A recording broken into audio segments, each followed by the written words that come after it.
Kenya, we had Rudisa, who had magnificent pace, and cheetah is the fastest mammal on earth, and this is also our heritage. So we draw some parallels and comparison between human being pace and some of the fastest animals on earth, like the cheetah. Okay. Yep. So this is largely for the purpose of comparison, right? Yeah, for comparison, but just to appreciate that human being also evolved together with other animals. Okay. Yeah, you can see somebody is trying to climb a tree, just like the monkey.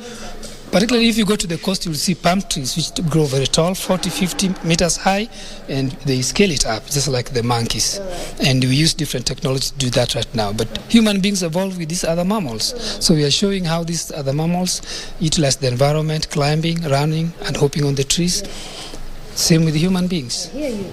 And this gallery really has covered a lot. Like, there's different types of animals. Talk about wild animals, talk about domestic animals. I mean, just quite a number of them. So we're moving to the next part, and I'd also want you to talk to us a bit about what we'll be seeing there.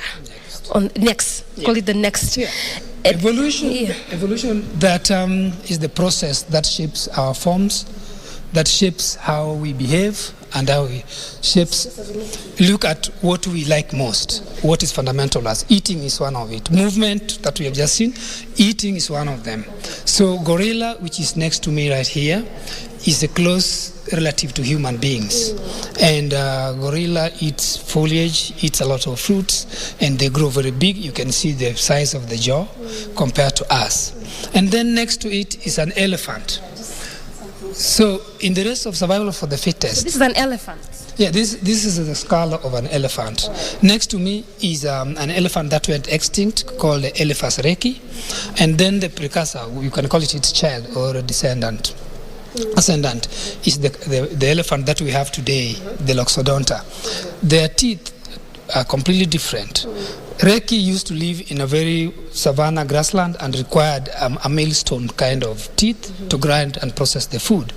Then when the environment changed, became soft food available, then it had to go extinct. And it's replaced with an elephant which has efficient teeth, can eat foliage up, and can also eat grass. So it's that combined harvester, it can harvest 300 kg of food every day.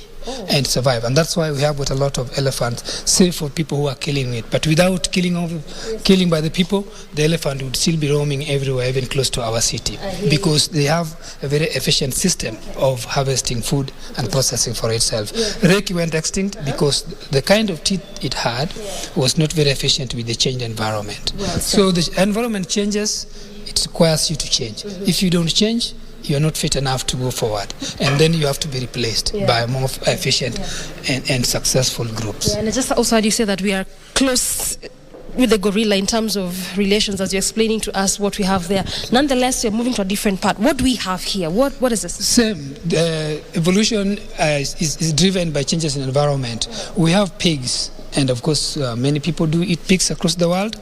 Pork is one of the most consumed delicacy. So the ancestors of pigs ever lived, and they were competing. They went extinct. Then they were replaced by those that knew how to share the space. Can you imagine, through your imagination back at home, you have got a piece of, you have a bread, and all the children, you have 3 or 4 of them, want to eat the either end of the bread. That competition can drive them to extinction.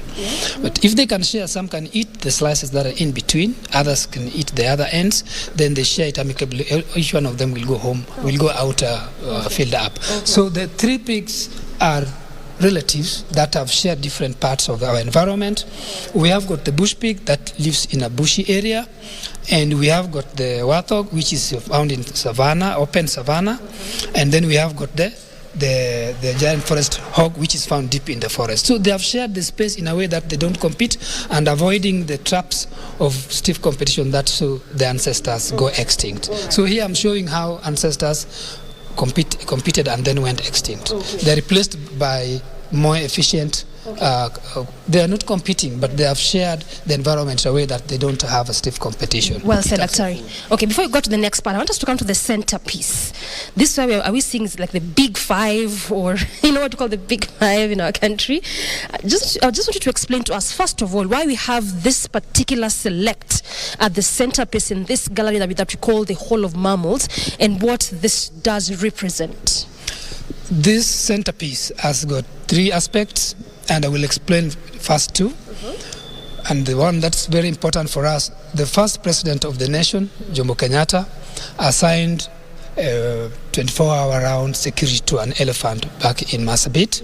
And this is because I think he loved conservation. So one of the elephants that actually was given full protection by the presidential decree is in skeleton form, is called Ahmed.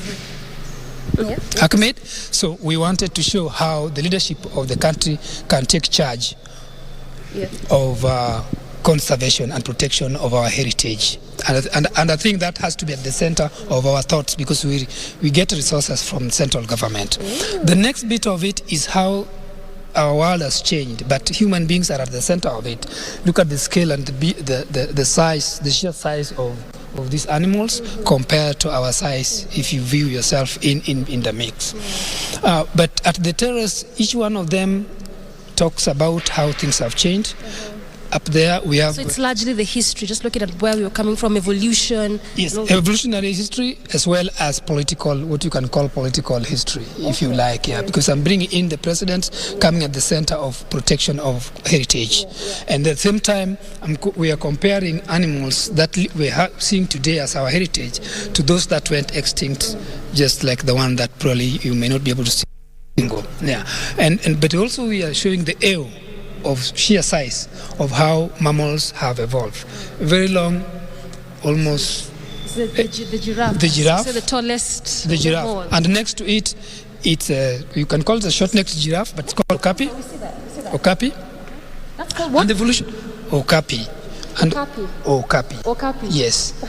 Okay. Yeah. It's learning here. Of course, yes. So next to it is okapi, which is its sister, but very small, living in the forest. You said this is a sister to the giraffe. Yes. Who knew that? Yeah, that's the sister of the giraffe. And so giraffe lives in an open land with tall trees,